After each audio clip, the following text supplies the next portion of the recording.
Hello traders, welcome to game of trading. तो चलिए bank Nifty की एनालिसिस कर लेते हैं और फिन निफ्टी की भी कल एक्सपायरी है तो उसके बारे में भी एनालिसिस कर लेंगे।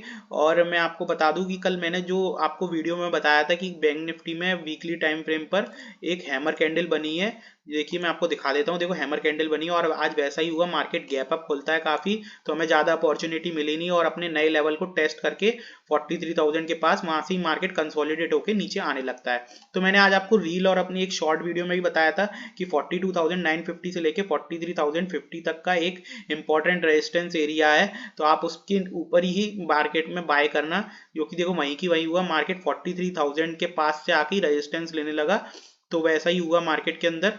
तो चलते अपने डे के टाइम फ्रेम पे, आज बताता हूँ मार्केट किस तरीके से काम किया है। तो देखिए मार्केट में अब देखिए कुछ काइंड ऑफ डोजी कैंडल बनी है या फिर ऊपर से एक आप बोल सकते हैं लॉन्ग बॉडी कैंडल बनी है। तो देखिए मार्केट में अभी स्टिल बुलिशनेस है, क्योंकि मार्केट आज भी 300 पॉइंट पॉजिटिव में क्लोज हुआ है और अपने ब्रेकआउट भी कर चुका है मार्केट में। तो आज मैं आपको दिखाता हूँ 15 मिनट के टाइम फ्रेम पे किस तरीके से मैंने ट्रेड बताया था आपको 43,000 के पास। देखिए मैंने बोला था कि अगर ये मार्केट अगर 43,000 के ऊपर जाता है तो बाय करके चलना है आपको, और मार्केट ये रेंज बना के नीचे की साइड तोड़ता है तो आपको सेल करके चलना है। तो वही हुआ, मार्केट में ये रेंज बनी आधे 2 घंटे की। तो देखिए मार्केट में रेंज बनती है और मार्केट में शार्प फॉल आता है। शार्प तो नहीं कह सकते, पर बहुत स्लो मूवमेंट से फॉल होता है। पर जाहिर सी बात है, इंडिया विक्स चल रहा है 13-14 के पास, तो आपको ज़्यादा बड़े बड़े मूव मिलेंगे नहीं। तो आप अपनी क्वांटिटी और अपना पोजीशन साइज उसी हिसाब से रखें और एसएल टाइट करके अपना ट्रेड कर सकते हैं। तो ध्यान से अपना ट्रेड करिए। और देखिए वहाँ जैसे ही मैंने आपको बताया था, मार्केट ने अपने डे लो के पास आता है और डे लो बहुत ही इंपॉर्टेंट था, क्योंकि देखिए मार्केट में ब्रेकआउट हुआ जिस लेवल के पास, वही मार्केट ने वही उसी लेवल के पास बाय हमारा सपोर्ट बन गया। क्योंकि जो हमारा पहले रेजिस्टेंस हुआ करता था जहां से मार्केट ऊपर नहीं जा पा रहा था, आज उसको ब्रेकआउट करके जितने भी बायर्स जो बैठे थे वो सोच रहे थे कि हमारे बाइंग लेवल पे आएगा तो हम उधर से बाय कर लेंगे। तो देखिए यहाँ पे मार्केट 15 मिनट के टाइम फ्रेम पे देखो हैमर कैंडल भी बनाता है और साथ ही साथ है ना ये हमारा बाइंग एरिया भी था। तो लोगों ने बाय किया, बायर्सों ने बाय किया, पर सेलर्स की ज्यादा स्ट्रेंथ थी, तो इस वजह से मार्केट ऊपर जा नहीं पाया। अब कल देखने वाली बात रहेगी कि मार्केट किस तरीके से ट्रेड करता है। तो देखिए मार्केट में अब रेंज बनी हुई है ये वाली, जो कि रेंज है हमारी 42,922 से लेके, जो कि मैं आपको लेवल बता दे रहा हूँ 42,920 को अगर कल क्रॉस करता है मार्केट, तो आपको एक बाइंग मिल सकती है जो कि मार्केट को लेके आ सकती है 43,000 के पास। पर अपनी क्वांटिटी कमी करके चलना बाइंग साइड में, क्योंकि 43,000 हमारा एक इंपॉर्टेंट रेजिस्टेंस एरिया, जब तक इसको क्रॉस नहीं करेगा आपको अच्छी प्रॉपर बाइंग नहीं मिलेगी। तो ये बात ध्यान रख के चलना। अगर मार्केट इसी फ्लैट रीजन में ओपन होता है और इसको अगर क्रॉस करके निकालता है, तो आप एक छोटी क्वांटिटी ले सकते हो और ट्राई अपना टारगेट 43,000 या 42,990 तक अपना टारगेट रख सकते हैं। तो ये हमारी फ्लैट कंडीशन हो गई।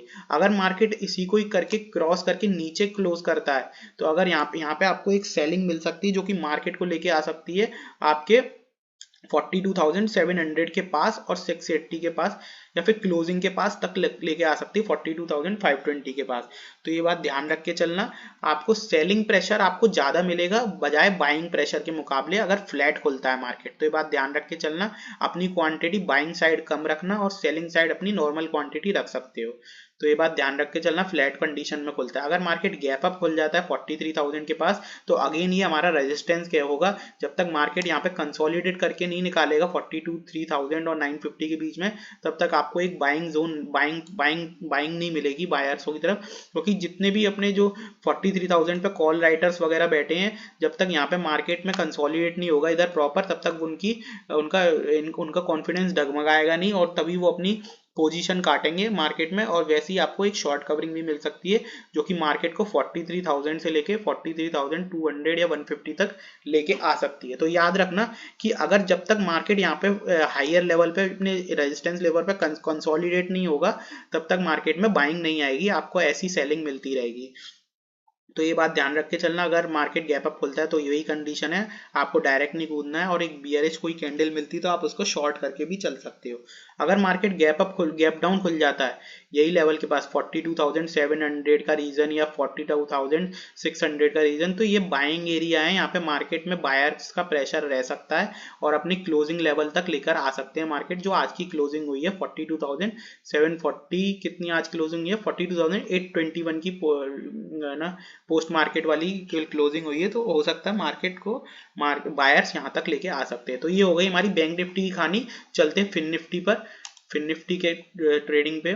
तो देखिए फिन निफ्टी का चार्ट लगा लिया मैंने, डे का टाइम फ्रेम लगा दिया। देखिए फिन निफ्टी में सेम वही होता है, मार्केट में ब्रेकआउट होता है, जो कि जिस लेवल को निकाल नहीं पा रहा था मार्केट, अब उसी मार्केट उसी बाइंग एरिया पे खड़ा हुआ है। अब देखते हैं कल मार्केट अगर पॉजिटिव वे में खुलता है तो है ना आपको एक अच्छी बाइंग मिल सकती है, जो कि मार्केट को लेके आ सकती है 18,950 के पास।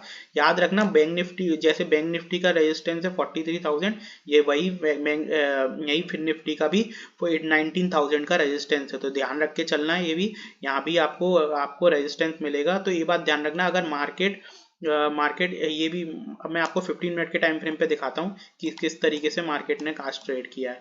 तो देखिए मार्केट में सिंपल सी कट है। देखिए यहाँ पे अगर आप ट्रेंड लाइन लगाएंगे तो मार्केट इस ट्रेंड लाइन को फॉलो कर रहा है, जब तक इसको क्रॉस नहीं करेगा तब तक आपको एक ट्रेड नहीं मिलेगा। तो याद रखना कि ये वाली जो रेंज है हमारी 18,920 से लेके, जो कि हमारी रेंज है 18,850। अगर इस मार्केट को अगर ये वाली इधर कंसोलिडेट करके ऊपर की साइड अगर निकालता है तो आपको एक छोटा ट्रेड मिल सकता है, जो कि मार्केट को लेके आ सकता है 18,950 या 950 तक लेके आ सकता है। तो ध्यान रखना ऊपर की साइड आपको क्वांटिटी कम करके चलनी है, क्योंकि ऑलरेडी सेलिंग प्रेशर बहुत है। तो हो सकता है कहीं और इस रेजिस्टेंस के पास आपको फिर से सेलिंग मिल जाए, आपको कहीं से भी मार्केट मुड़ सकता है। पर अगर मार्केट नीचे की तरफ ही क्रॉस करने लगता है, 42,820 का लेवल क्रॉस करता है, तो आप इसको शॉर्ट करके चल सकते हो। और टारगेट रहेगा आपका 100 पॉइंट या 50 पॉइंट का टारगेट रहेगा। मैं टारगेट आपको इसलिए कम बता रहा हूँ क्योंकि ये मार्केट अभी रेजिस्टेंस और सपोर्ट के बीच में खेल रहा है और बहुत छोटी क्वांटिटी में बहुत छोटी रेंज में खेल रहा है। तो आप भी ध्यान रखना बिल्कुल कि अपना ट्रेड अपना संभाल के करना और स्ट्रिक्ट स्टॉप लॉस के साथ। क्वांटिटी अभी कमी रख के चलिए, जब तक बजट नहीं आ जाता। बजट पे आपको हो सकता है रैली मिले। अब आपको प्रॉपर बाइंग 19,000 के ऊपर ही मिलेगी, जो कि मार्केट को लेके आएगी 19,100 और 120 तक लेके जा सकती है। तो ध्यान रख के चलना। अगर मार्केट इधर गैप अप खुलता है तो अगेन रेजिस्टेंस मिलेगा फिर निफ्टी में भी, और अगर मार्केट गैप डाउन खुलता है तो ये बाइंग एरिया होंगे सारे, ये बाइंग एरिया हैं सारे और ये रेजिस्टेंस एरिया हैं। तो ध्यान रख के चलना। अगर गैप अप और गैप डाउन खुलता है तो अपना प्राइस एक्शन के साथ, और अगर प्राइस एक्शन के साथ ही ट्रेड करना। अगर फ्लैट खुलता है मार्केट तो आपको सिंपल कुछ नहीं करना है, जहाँ जिस साइड आपकी रेंज टूटे आपको ट्रेड लेना, बस शर्त यही है बाइंग साइड आपको क्वांटिटी कम करके चलनी है और सेलिंग साइड अपनी क्वांटिटी नॉर्मल लेके चलनी है, जितनी आप डेली लेके चलते हैं। तो मिलते हैं नेक्स्ट वीडियो में। Thank you so much. Bye.